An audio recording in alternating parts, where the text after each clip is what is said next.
గత కొంతకాలంగా BRS party నేతలు ఆర్ఎస్ ప్రవీణ్ కుమార్ గారు మరి మా ప్రభుత్వం మీద ఆయన ఇష్టానుసారంగా నిరాధారంగా ఏమీ లేకపోయినా పిల్లలని వాడుతూ కులం ముసుగులో మా ప్రభుత్వాన్ని బద్నాం చేసేటటువంటి వ్యాఖ్యలు మనందరం కూడా వింటా ఉన్నాం. కానీ ఒక మాజీ ఐపీఎస్ ఆఫీసర్ అయ్యుండి దళిత పిల్లల సంక్షేమం అనేటటువంటి పేరుతో వాళ్ళ నోటికాడి బుక్కని ఇష్టానుసారంగా ఆయన మరి ఆ ఎస్సీ గురుకులాలకి సెక్రటరీ లెక్క ఉంటున్నప్పుడు ఎంతెంత అవినీతి చేసిండు, ఎన్ని అక్రమాలకు పాల్పడ్డాడు అనేటటువంటి ఒక చేదు నిజాన్ని ఈరోజు తెలంగాణ సర్వసభ్య సమాజం ముందుకు నేను తేదలుచుకున్నా. ఎందుకు అనంటే ప్రతిసారి పిల్లలు అనేటటువంటి వ్యవహారము భవిష్యత్తు గురించి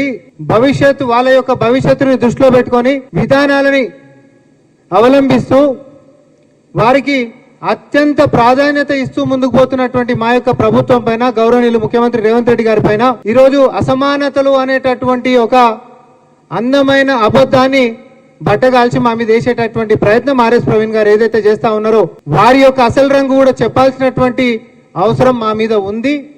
మేము ఇప్పుడు చెప్పాలి. ఎందుకంటే దళిత పిల్లల పేర్ల మీద వారికి రావాల్సినటువంటి సంక్షేమాలని వారి నోటికాడి బుక్కని ఆయన అధికారంలో ఉన్నప్పుడు అంబేద్కర్ అని అంటే రాజ్యాంగాన్ని రచించినటువంటి ఆ పెద్ద మనిషి అడుగు జాడల్లో నడుస్తున్నా అని చెప్పినటువంటి ఈయన ఈ పెద్ద మనిషి మరి ఆ రాజ్యాంగానికి ఏ రోజు కూడా కట్టుబడకుండా అన్ని రకాలుగా కూడా రాజ్యాంగాన్ని కొల్లబడుస్తూ చట్టాన్ని అతిక్రమిస్తూ ఆయన యొక్క అధికారాన్ని ప్రతి అంశంలో కూడా పిల్లలకి చెందాల్సినటువంటి విషయాలలో నిధులను ఎట్లా దారి మళ్లించారు, ఎట్లా కుట్రాకోణంగా పిల్లలకు సంబంధించినటువంటి నిధులు దోచుకున్నారు. దానికి ఉదాహరణగా మరి కోడింగ్ అనేటటువంటి దాంతో మొదలు పెడతాం. ఈరోజు మేమేదో ఆయన అన్నాడు కాబట్టి మేము అంటున్నాం అని చెప్పి అందరు అనుకోగల కాదు. ఇది కేంద్రం నుంచి సిఏజీ కాగ్ నివేదికలో వాళ్ళు చేసినటువంటి ఇన్స్పెక్షన్ లో వచ్చినటువంటి అవకతవకలని ఈ ప్రభుత్వానికి వివరణ కోరుతూ వాళ్ళు మమ్మల్ని అడిగినటువంటి వ్యవహారాలకి గాను తీరా అన్ని కాగితాలను తిప్పితోడి చూస్తే పుంకాలుగా అవకతవకలు అక్రమాలు మాత్రమే కనిపిస్తా ఉన్నాయి. ఖచ్చితమైనటువంటి అవినీతి ఇందులో కనిపిస్తా ఉంది.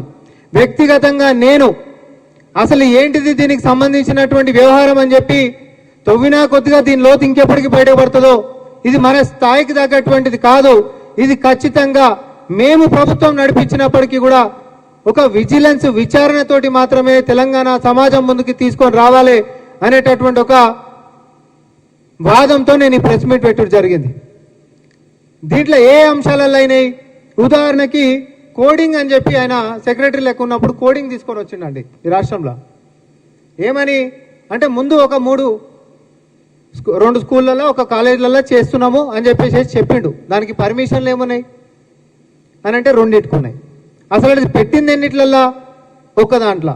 కానీ 3 మీద పిల్లలకి నేర్పిస్తున్నటువంటి కోడింగ్ అని అంటే జస్ట్ గింతే. ఇక ఇది కోడింగ్ ఏం కోడింగు, ఏం లాంగ్వేజు, అది కంప్యూటర్లో పిల్లలకి ఏం లాంగ్వేజ్ నేర్పిస్తారు, ఏ క్లాస్కి సంబంధించిన వాళ్ళకి నేర్పిస్తారు, ఏ టైం నుంచి ఏ టైంకి నేర్పిస్తారు, ఏవి లేవిగా జస్ట్ పిల్లలకి కోడింగ్ నేర్పిస్తున్నాం. ప్రతి సంవత్సరానికి జరుగుతున్నటువంటి ఖర్చు 4,50,11,991 రూపాయలు. ఇక గింతే.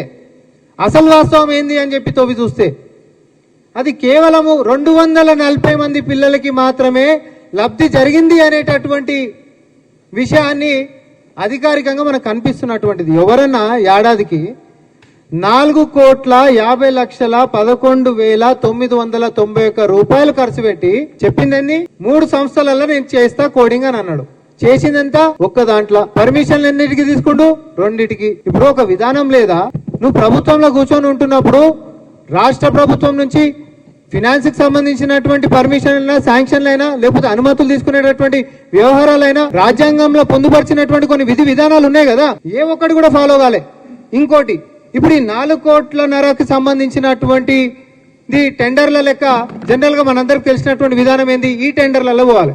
పారదర్శకంగా ఎవరైనా కూడా అధికారి వ్యవహరించాలి అని అంటే ఈ టెండర్ల ద్వారా పోవాలి. ఎందుకంటే దానికి కాంపిటీటర్స్ ఎవరు వస్తారు, వాళ్ళందరూ కూడా పారదర్శకంగా ఎవరు అర్హత ఉంటే ఎవరు తక్కువ కోట్ చేస్తే వాళ్ళకి ఇచ్చేటటువంటిది. దీంట్లో ఎట్లాంటి ఈ టెండర్లకు పోయినటువంటిది ఆయన చరిత్రలోనే లేదు. ఇది కాదు మళ్ళీ తర్వాత చెప్పేది కూడా దేంట్లో కూడా ఈ టెండర్లకు ఆయన పోలే. చట్టాన్ని చేతులకు తీసుకొని పేరుకేమో అంబేద్కర్ గారి పేరు చెప్పుకుంటాడు, సంక్షేమమేమో దళిత పిల్లల పేరు చెప్పుకుంటాడు. కానీ దోచుక తిన్నది మాత్రం ఆర్ఎస్ ప్రవీణ్ కుమార్ గారు. మీరు దీనికి జవాబు చెప్పాలి. ఈ టెండర్లకి మీరు ఎందుకు పోలే? రాష్ట్ర ప్రభుత్వం యొక్క అనుమతి మీరు ఎందుకు తీసుకోలే? అండ్ ఫైనాన్స్ డిపార్ట్మెంట్స్ కి సంబంధించినటువంటి శాంక్షన్స్ ఇవ్వాలి.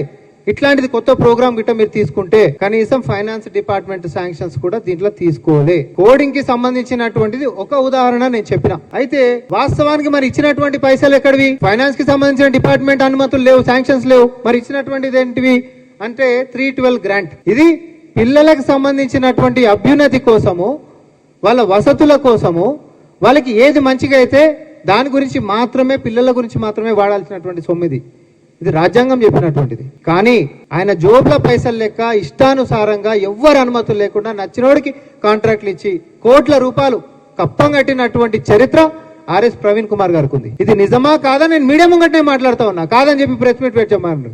మేము విజిలెన్స్ కి ఇది విచారణ చేయాలనేటటువంటి విజ్ఞప్తి మేము చేస్తా ఉన్నాం. ఇది జరుగుతుంది అనేటటువంటి నమ్మకం కూడా మాకుంది. విచారణ జరగాలి ఇట్లాంటివి. ఎందుకంటే తర్వాత ఇంకోటి topper license, topper ID cards కి సంబంధించినటువంటిది కూడా ఇంకొకటి. ఇది ప్రతి సంవత్సరం 20 కోట్ల రూపాయలు.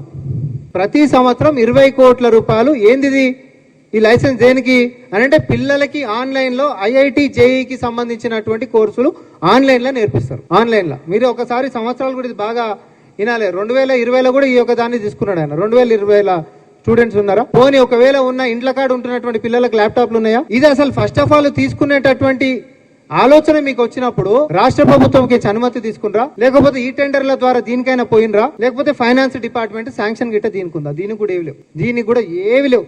ఆయన ఇష్టానుసారంగా వెలిగిండు. ఆయన ఇష్టానుసారంగా ఓపెన్ ఆక్షన్కి వెళ్ళిపోయాడు.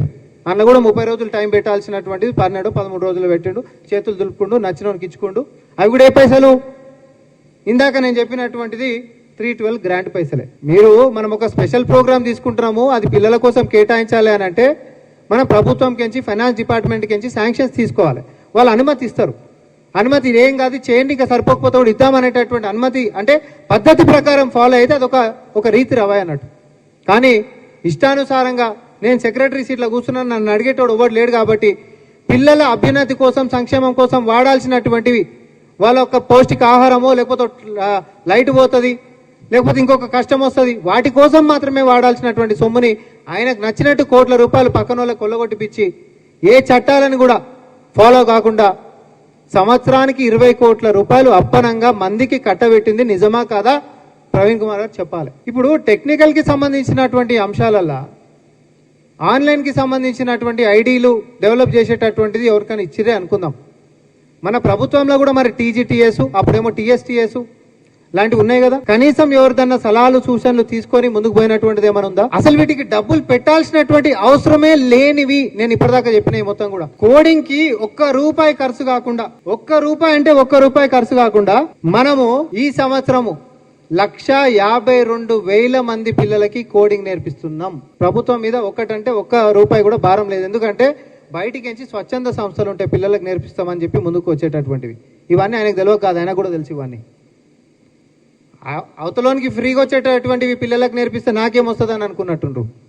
పాపం పెద్ద మనిషి ఆయనకుంటున్నటువంటి తెలివితేటలన్నీ ఉంటున్నటువంటి పిల్లల నిధుల్ని ఎట్లా దారి మళ్లించాలనేటటువంటి కోణంలోనే ఈ యొక్క అంశాలు మొత్తం కూడా కనిపిస్తా ఉన్నాయి. ఇవన్నీ నేను నా నోటితో చదివేటివి కాగు వివరణ కోరినటువంటి అంశాలు ఇవన్నీ. కాగు మన రాష్ట్ర ప్రభుత్వాన్ని ఈ అంశాలలో ఈ డిస్క్రిపెన్సీ, ఇర్రెగ్యులారిటీస్ కనిపిస్తా ఉన్నాయి. దాని మీద మీకుంటున్నటువంటిది ఏంది, మీరు దానికి సంబంధించినటువంటిది ఏం చర్యలు తీసుకున్నారు?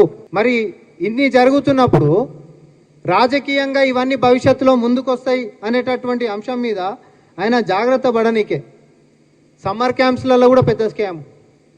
పిల్లలకు సంబంధించినటువంటి సమ్మర్ క్యాంప్స్లలో ఎవరన్నా స్వచ్ఛంద సంస్థలు వచ్చేసేసి మనం ఎట్లా అడుగుతా అట్లా చేస్తారు. ప్రపంచం నిండా స్వచ్ఛంద సంస్థలు, మరీ ముఖ్యంగా గురుకులాల్లో పిల్లలకి చేదోడుగా నిలబడడానికే చాలా మంది సిద్ధంగా ఉన్నారు.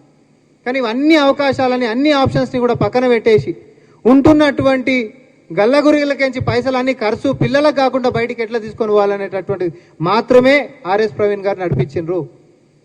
మీరు ఇవన్నిటికీ జవాబులు చెప్పిన తర్వాత మా ప్రభుత్వం ఏం చేసింది అనేటటువంటి మీరు చెప్పకంటే ముందు అవి కూడా మేమే చెప్తాం.